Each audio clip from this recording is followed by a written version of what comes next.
السلام علیکم ناظرین، میں ہوں آپ کا میزبان انتخاب عالم سوری اور آپ دیکھ رہے ہیں program property and business online metro پہ ہی چلنے والا یہ پروگرام اس لحاظ سے بڑی اہمیت کا حامل ہے کہ کسی بھی چینل پہ آپ کو ایسا پروگرام نہیں ملے گا جو پراپرٹی کے حوالے سے مفید اور بہت کانکریٹ معلومات دیتا ہے۔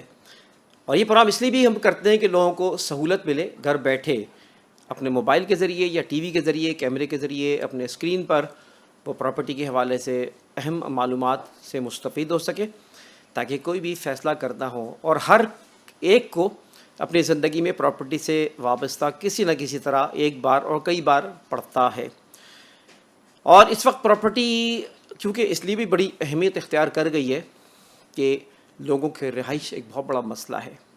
پانی، بجلی، گیس، کھانا پینا، رہنا، روٹی کپڑا مکان، جس وقت سب سے زیادہ مشکل رہائش ہو گئی ہے۔ لوگوں کو گھر ایک خواب بن کے رہ گیا ہے جو کہ پورا ہو نہیں پاتا، جس کی کئی وجوہات ہیں کہ پراپرٹی ہو گئی ہے بہت مہنگی، اور اتنی مہنگی ہو گئی ہے کہ عام آدمی کی دسترس میں نہیں ہے۔ ابھی میں میٹرو پہ ایک نیوز سن رہا تھا تھوڑی ہی دیر پہلے کہ کورنگی میں ایک میاں بیوی نے خودکشی کر لی اور آگ لگا لی اپنے آپ کو، کیونکہ اس کے مالی مکان نے کہہ دیا تھا کہ تم جو ہے یہ گھر خالی کر دو۔ یقیناً آگے ان کے پاس پیسے نہیں کہ وہ ایڈوانس دے سکیں، آگے ان کے پیسے نہیں کہ وہ گھر کرائے پہ لے سکیں، ان کی آمدنی نہیں ہوگی۔ گھٹ گھٹ کے وہ پھر انہوں نے یہی فیصلہ کیا کہ اپنے آپ کو آگ لگا لو، عزت بچا لو۔ اور آج بہت بڑی جھگڑے لڑائیاں بھی اسی پراپرٹی کی وجہ سے ہو رہی ہیں۔ آپ سنتے ہوں گے کہ فلاں گاؤں میں 12-14 قتل ہو گئے، فلاں جگہ جو ہے 20 لوگوں نے آ کے 20 لوگوں کو قتل کر دیا گیا۔ کہیں جو ہے یہ سارے معاملات جو قتل کے ہو رہے ہیں وہ بھی جائیداد کی اس کے پیچھے، سندھ کے اندر چلے جائیں، پنجاب میں چلے جائیں، KPK پہ چلے جائیں، کہیں بھی چلے جائیں تو وہ ایک بہت بڑے فساد کا جھگڑا اور فساد کی جڑ جو ہے یہی پراپرٹی ہے، کیونکہ پراپرٹی ہو گئی مہنگی۔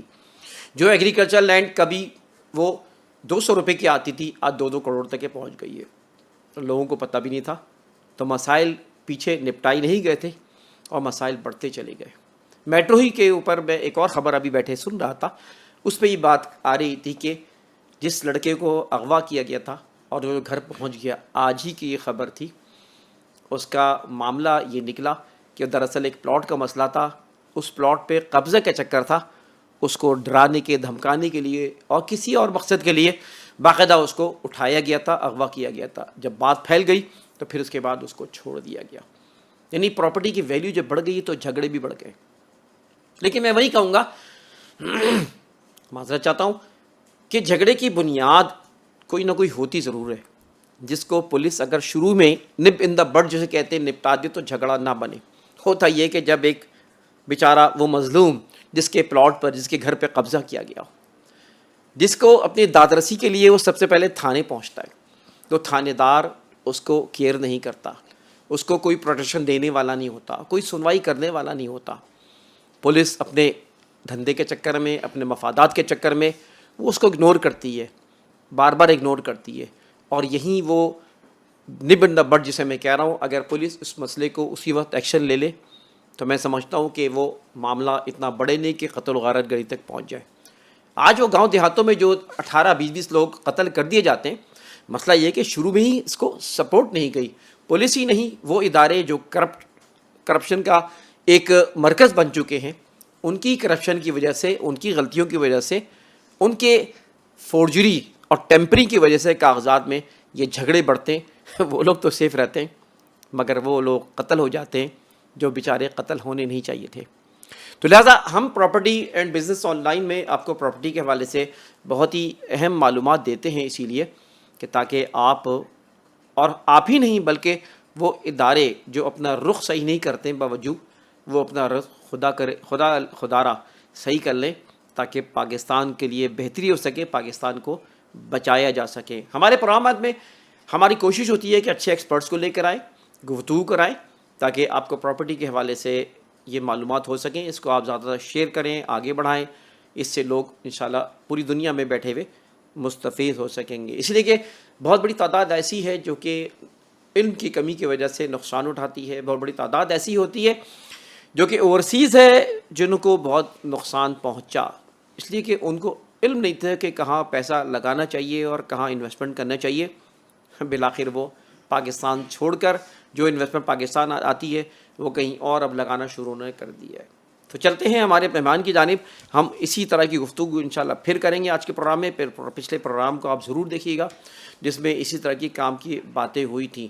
میرے ساتھ ہیں میرے مہمان فہیم اختر صاحب جن کو ہم خوش آمدید کہتے ہیں, اور یہ پنجوانی انسٹیٹیوٹ ہے گلشن اقبال میں, وہاں پہ یہ لیکچرار بھی ہیں اور پراپرٹی کے حوالے سے اچھی معلومات بھی رکھتے ہیں. ہم خوش آمدید کہتے ہیں فہیم اختر صاحب سے.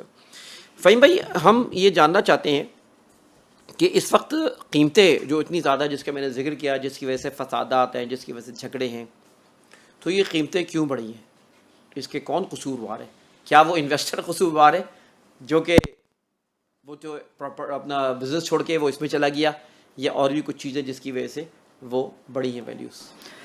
دیکھیں, قیمتیں بڑھنے کا جو سبب ہوتا ہے وہ ہوتا ہے سپلائی اینڈ ڈیمانڈ میں جب فرق زیادہ آ جائے نا تو قیمتیں آٹومیٹکلی بڑھ جاتی ہیں. تو ریٹ اسی لیے بڑھے کہ لوگوں کی جو ریکوائرمنٹ ہے مکان کی, اتنے مکان بن نہیں رہے جتنی جو ہے آبادی تیزی سے بڑھ رہی ہے. کچھ لوگ جو ہے شہر میں آ جاتے ہیں, یہیں پہ سیٹل ہو جاتے ہیں, تو ان کے لیے بھی اسپیس تو چاہیے نا. آپ کے پاس کوئی اپارٹمنٹ, کوئی مکان, کچھ نہ کچھ ہونا چاہیے. لیکن اس حساب سے جو ہے گورنمنٹ ادارے کنٹریبیوٹ کر نہیں رہے شہر کے ساتھ جو ہونا چاہیے. تو جب چیز کم ہوتی ہے تو خریدار زیادہ ہو جائیں گے, ریٹ آٹومیٹکلی بڑھ جاتے ہیں. باقی جو ابھی آپ نے دو باتیں کی جھگڑے کی, بات یہ ہے کہ جب ٹائملی اگر ڈاکومنٹیشن نہیں ہوگی نا, دیکھیں جو قبضہ یا کوئی بھی معاملہ ہوگا نا, اس میں کہیں نہ کہیں لیکیج ہوگی ضرور, کہیں نہ کہیں نیگلیجنسی لازمی ہوگی. تو بات یہی ہوتی ہے کہ لوگ جو ہے گڈ فیتھ پہ فائل لے کے رکھ لیتے ہیں. اس کے بعد جو ہے جب ریٹ بڑھ جاتا ہے اور اس کو بولتے ہیں جی اب یہ ہمارے نام ٹرانسفر کرا, تو وہ بولتے ہیں نہیں جی میں نے تو آپ کو جو ہے یہ امانتاً رکھوائی تھی, وہ آپ سے قرضہ لیا تھا. یہ بڑے کامن سے معاملات ہیں. آج آپ ایک چیز 50 لاکھ کی لیتے ہیں, 2 سال بعد 2 کروڑ کی ہو گئی, پھر آپ اس سیلر سے کہتے ہیں کہ جی میرے نام کرا دیں.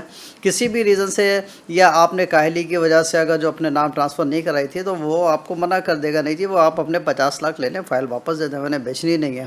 یہاں سے جھگڑے شروع ہوتے ہیں. تو ایک تو یہ ہے کہ ٹائملی ڈاکومنٹیشن یہ لازمی ہے, چاہے جتنا بھی جو ہے نا آپ کے پاس آپ کے ساتھ جو ہے مسائل ہوں گے, جی پیسے نہیں ہیں کچھ بھی, تو کم از کم پاور لے لیں, ڈاکومنٹیشن پراپر کر لیں گے تو یہ معاملات نہیں ہوں گے. باقی غریبوں کا تو کوئی اچھا, پاور ہے ہی میں نہیں. جو ہے وہ پاور جو ہے جنرل پاور اٹارنی ہی لی جائے اس کے لیے, یا اسپیسیفک بھی لے سکتے ہیں؟ نہیں دیکھیں, پاور جو ہے وہ 2 طرح کی ہوتی ہے. ایک تو جنرل پاور آف اٹارنی, یعنی اس میں سارے رائٹس دے دیے جاتے ہیں. اس میں سیل کا بھی رائٹ ہوتا ہے, بیچ بھی سکتا ہے, پیسے بھی ریسیو ہو سکتے ہیں. ٹھیک ہے, اگر سیل کا رائٹ نہ ہو تو بھی یہ جنرل پاور کہلائے گی, لیکن وداؤٹ سیل کہلائے گی. اس میں ٹیکس میں کمی آ جاتی ہے. اگر وتھ سیل ہے تو 5,000 روپے اسٹیمپ ڈیوٹی لگے گی, اور اگر وداؤٹ سیل ہے تو 500 روپے اسٹیمپ ڈیوٹی ہوتی ہے. ایک ہوتی ہے اسپیشل پاور آف اٹارنی. ٹھیک ہے, special power only for one purpose ہوتی ہے, کسی بھی ایک کام کے لیے. لیز آپ نے ایگزیکیوشن کرانی ہے, آپ نے جو ہے وہ اسٹیٹمنٹ دینا ہے, پرچیزر کے حصے سے, سیلر کے حصے سے اسپیشل پاور ایکسیپٹ نہیں ہوتی. بجلی کے وہ لگوانا ہے, میٹر لگوانے ہیں, فلاں اسپیشل کرانے پاور ہیں. ہوتی ہے, وہ اسپیشل پاور. اچھا, جنرل پاور اٹارنی میں فہیم صاحب, جنرل پاور اٹارنی کیا ہم دے سکتے ہیں کسی کو جس میں سیل کرنے کے اختیار نہ ہو؟ ایسا کر سکتے ہیں, تو جنرل پاور ہی کہلائے گی یا اسپیشل ہوگی؟ وہ بھی جنرل پاور, یعنی اگر ون پرپز ہے تو اسپیشل پاور ہے, مور دین ون پرپز ہے, چاہے اس کو رائٹس دیے گئے ہیں 4 چیزوں کے یا 10 چیزوں کے, وہ کہلائے گی جنرل پاور. ٹھیک ہے, اور پرپز ایک ہوگا تو اسپیشل پاور ہے. اچھا, جنرل پاور کے بعد جو سب اٹارنی مقرر کیا جاتا ہے وہ بھی جنرل پاور ہی ہوتی ہے, لیکن عام طور پہ اسے سب پاور کہا جاتا ہے. سب پاور کوئی چیز نہیں ہوتی, جنرل پاور آف اٹارنی یا پھر general power of sub attorney, ادھر اٹارنی ادھر سب اٹارنی ہے, تو وہ ہوتی ایک ہی ہے. اس کو بھی لوگ کاؤنٹ کرتے ہیں, اس کو کاؤنٹ کر لیں تو 3 پاوریں ہو گئیں. لیکن پاور جو ہے جسٹ لائک ایک اتھارٹی لیٹر ہے. اب آپ نے جس چیز کی اتھارٹی دی ہے, یا جو آپ نے اتھارٹیز دی ہیں, لک آفٹر کی دی ہے, رینٹ آؤٹ کرنے کے لیے دی ہے, ٹیکسز پے کرنے کے لیے دی ہے, ایگزیکیوشن کے لیے دی ہے, سیل کے رائٹس دیے ہیں, جو آپ نے رائٹس دیے ہیں وہ رائٹس اس کو جنرل پاور کے تھرو حاصل ہو جائیں گے. تو جنرل پاور اٹارنی میں ہم اس کو سیل کے پاور روک سکتے ہیں, سیل کی پاور نہ دیا جائے؟ ہاں سیل بالکل کرنے کی بالکل آپ کی یہ کر مرضی ہے. سکتے آپ اس کو جو رائٹس دے رہے ہیں پراپرٹی کے حوالے سے, تو آپ اس کو کنسٹرکشن کے رائٹ دے دیں, آپ اس کو رینٹ آؤٹ کرنے کے رائٹ دے دیں, آپ اس کو رینٹ ریسیو کرنے کے رائٹ دے دیں, آپ سیل کا رائٹ نہ دیں.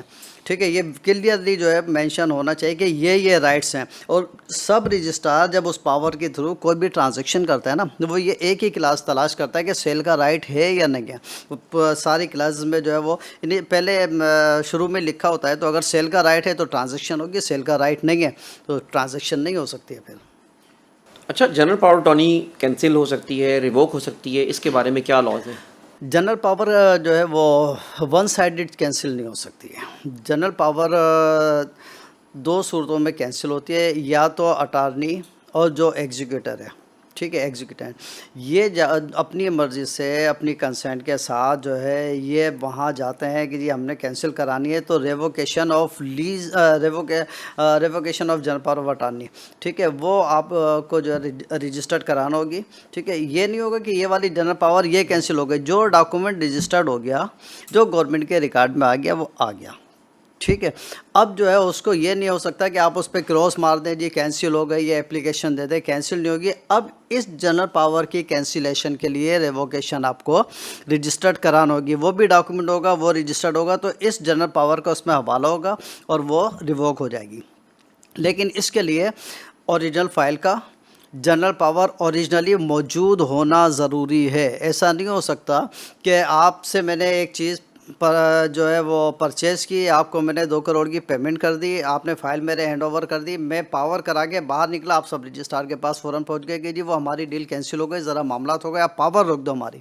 وہ آپ کی پاور نہیں رکے گی, آپ نہیں روک سکتے جب تک کہ میں خود نہ جاؤں اور ہم دونوں ایگری کریں. تو پہلے جو جنرل پاور کا بھی اسٹیٹمنٹ دیا نا, یہ پاور پہلے رجسٹرڈ ہو کے اس کے بعد اسکیننگ ڈپارٹمنٹ سے جب واپس آ جائے گی, اس کے بعد ہم ریووکیشن جو ہے وہ رجسٹرڈ کرا سکتے ہیں. یہ نہیں کہ اب اس کو روک دیا. جو گورنمنٹ کے ریکارڈ میں آپ کے تھمب امپریشن آ گئے, آپ کا اسٹیٹمنٹ ہو گیا, آپ کو جو ہے وہ آپ کی جو ہے کمپیوٹر پہ تصویریں آ گئیں, اب وہ نہیں ہٹ سکتی ہیں, اب ریووکیشن ہوگی.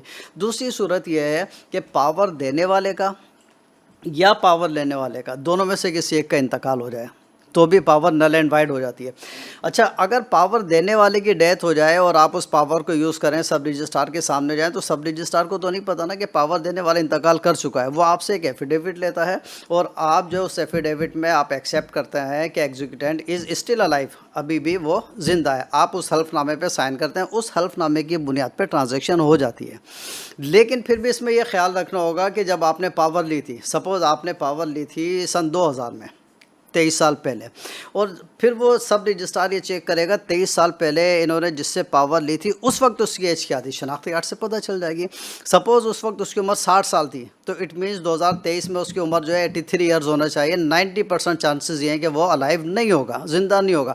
اس پاور پہ آبجیکشن لگائے گا سب رجسٹرار کہ جی مجھے شک ہے کہ یہ زندہ نہیں ہے, لہٰذا آپ یا تو ان کو بلا لیں, ان کے لیے آنے میں مسئلہ ہے, وہ اپنے اسٹاف بھیج کے چیک کرا لے گا. اور عام طور پہ جو ہے اتنی پرانی اگر پاور, یعنی دینے والے کی ایج اگر مور دین 70 ایئرز ہو گئی, وہ پاور جو ہے پھر اس کو ایڈمٹ کرانا دشوار ہو جاتا ہے. اس لیے جب بھی پاور پہ لیں تو یہ اس چیز کا خاص خیال رکھا کریں کہ اس کی ایج اتنی زیادہ تو نہیں ہے. اچھا, اگر پاور لینے والے کی ڈیتھ ہو گئی تو آپ کے پاس فائل ہے, پاور آپ کے پاس موجود ہے, لیکن جو پاور یوز کر سکتا ہے اب وہ خود ہی پاور میں نہیں ہے, اس کی تو ڈیتھ ہو چکی ہے. تو اب اس کی صورت یہ ہے کہ جب انتقال ہو گیا تو پاور کی قانونی سی حیثیت ہو گئی نل اینڈ وائڈ. اب اس کی کوئی حیثیت نہیں ہے. ایون یہ کہ اس پاور کی بنیاد پہ اگر آپ کورٹ بھی جائیں گے تو جی پاور جس نے دی تھی اس کا, یا جس کے نام پاور تھی, جب اس کا انتقال ہو گیا تو جو یہ جسٹ لائک ایک اتھارٹی لیٹر ہے, آپ کو اختیار ملا تھا, ختم ہو گیا اختیار. آپ اونرشپ تو ہے ہی نہیں نا, آپ کی اونرشپ نہیں ہے تو لیگل ایئر کلیم نہیں کر سکتے. اب اس میں جو ہے نا صرف ایک چیز بچائے گی لیگل ایئر کو, وہ کیا ہے, جب بھی جنرل پاور آپ نے اس کے ساتھ خاص طور پہ سیل ایگریمنٹ ضرور سائن کرائیں. آپ سیل ایگریمنٹ کی بنیاد پر آپ پروو کر سکتے ہیں کہ جی ہم نے پرچیز کی تھی اور اس وقت وقتی طور پہ ہم نے پاور لے لی تھی, یہ ہمارے پاس پروو ہے کہ سیل ایگریمنٹ ہو چکا ہے اور پوری پیمنٹ انہوں نے ریسیو کی تھی. اس سیل ایگریمنٹ کی بنیاد پہ وہ پراپرٹی کورٹ آرڈر کے تحت جو ہے وہ آپ کے نام منتقل ہو سکتی ہے, ادروائز دوسری کوئی صورت نہیں ہے. اچھا, سیل ایگریمنٹ